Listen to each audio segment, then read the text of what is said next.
আলহামদুলিল্লাহ, একটা খুশির খবর আছে, ভাবছি আপনাদের সাথে একটু শেয়ার করি। আমি বাংলাদেশের 64 জেলা ভ্রমণ করেছি।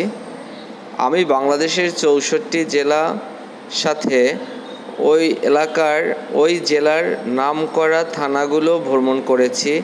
আমি চেষ্টা করেছি অনেক মানুষের সাথে মেশা, ওই জেলার ওই থানার মানুষের সাইকোলজিক্যাল কীরকম, ওই এলাকার খাবারের মান কীরকম, ওই এলাকার কোন খাবারটা সবচেয়ে সুন্দর, ওই এলাকার মানুষের সব কীরকম ভয়েস, কীরকম মেজাজ, মানে আপ টু, যেহেতু বিশ্বের সব দেশে আমি যেতে পারিনি, অ্যাটলিস্ট নিজের দেশের জেলাগুলো কমপ্লিট করেছি।